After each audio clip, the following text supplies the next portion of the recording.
Goedenavond en welkom bij de persconferentie na de wedstrijd Antwerp-Tubize. Die is geëindigd op 2-3 in het voordeel van de bezoekers. En we zitten hier om na te praten met beide coaches. Aan mijn linkerkant zit Dante Brogno, de coach van Tubize, die zijn mening zal geven over de wedstrijd. Monsieur Brogno, c'était quoi votre avis sur le match? Bonjour à tous. Mon avis sur le match, c'est que on avait très très mal commencé, avec après 1 minute, 2 minutes, 1-0. Donc évidemment, c'est le scénario catastrophe. Et si vous n'avez pas cette force mentale de réagir directement après ce premier but, surtout ici à l'Antwerp avec un public que je connais depuis plus de 25 ans, pour avoir joué plusieurs fois ici. Et j'avais prévenu les garçons. Et cette force mentale, après ce premier but, il fallait l'avoir et pour réagir, et on a bien fait. On revient avec un 1 à la mi-temps, avec quelques opportunités, mais surtout des shots de loin, sans que nécessairement l'Antwerp nous a mis sous pression.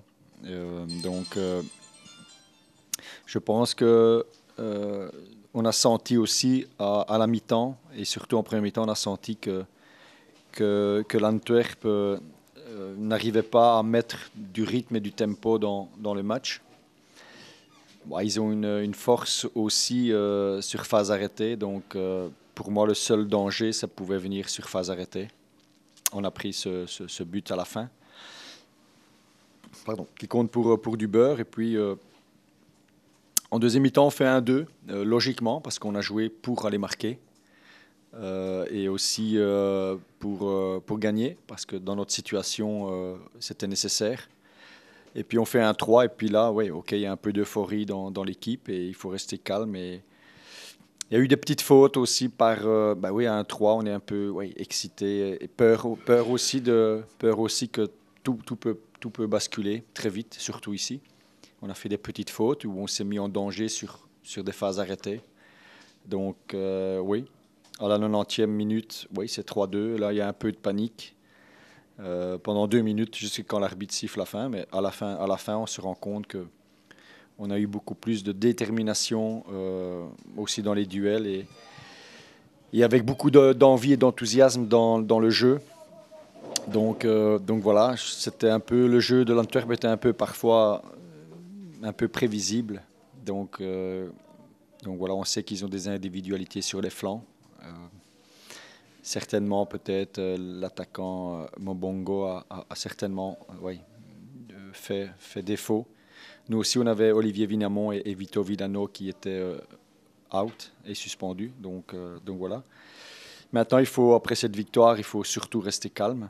On va, c'est sûr, faire la fête dans le bus pour emmagasiner, je vais dire, du positif. Et demain matin, 9h, entraînement. Je ne donne pas congé demain, parce que c'est dans les moments comme ça qu'il faut être encore plus rigoureux et ne pas tomber dans cette euphorie. Donc demain matin, 9h et entraînement. Et dimanche, c'est repos. Et j'ai passé une semaine, je vais dire, spéciale. Une semaine spéciale. Mercredi, mon fils marque son premier but en première division avec OHL.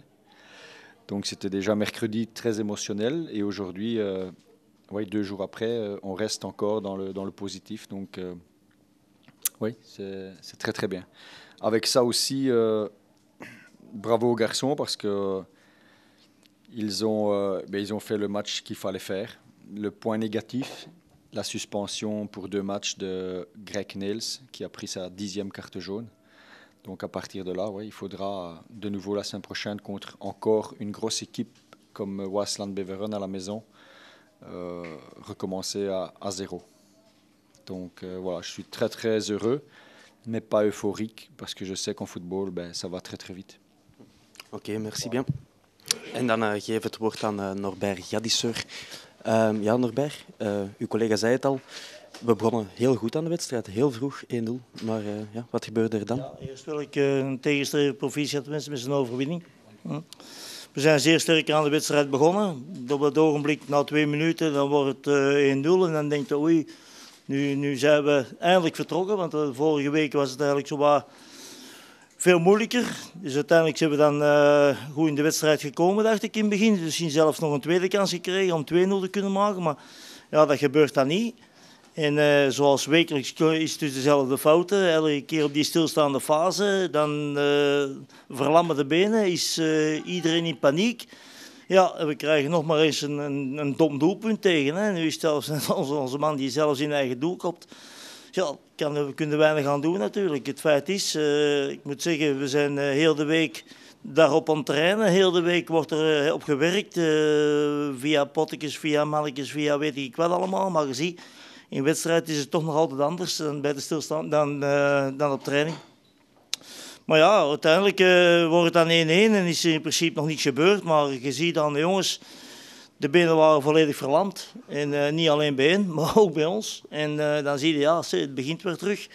En dan zie je dat we het heel moeilijk hebben, dat we op die ogenblik niet meer in het spel geraken. Dat jongens onzeker beginnen spelen, slecht beginnen spelen.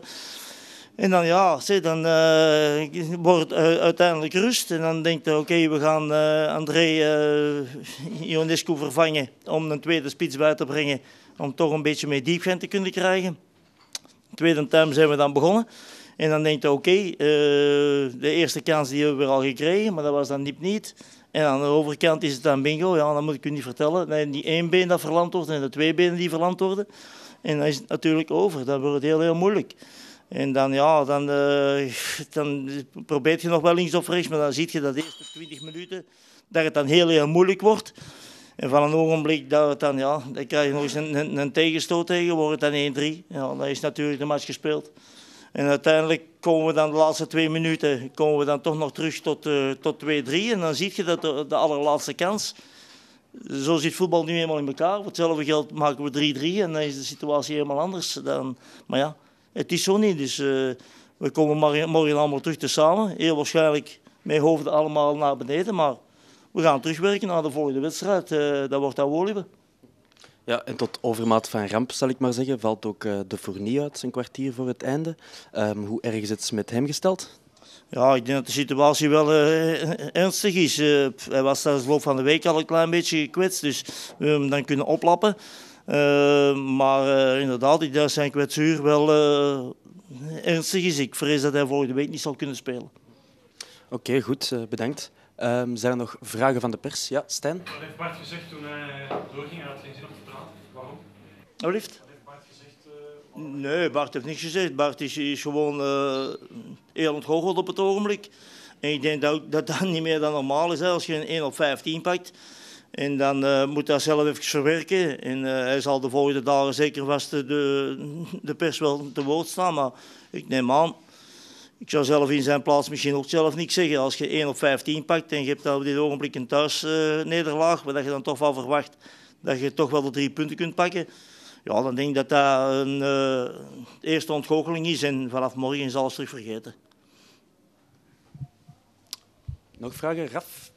Waarbij de zoveelste week op rij heel weinig samenhang in de ploeg tussen de lijnen. Het komt er niet echt uit. En we hebben wel hard gewerkt, zeg maar er is weinig van terug te zien tussen de lijnen. Ja, maar de samenhang die zit in principe goed, maar uiteindelijk is het zo. Hè, dus, ik denk dat we de eerste 10 minuten, het eerste kwartier sterk gespeeld hebben. Dat we verschillende kansen hebben gecreëerd. Er wordt dan 1-0 gemaakt. Voor hetzelfde geld wordt het dan 2-0. Ik zeg het, zoals ik daar juist heb gezegd.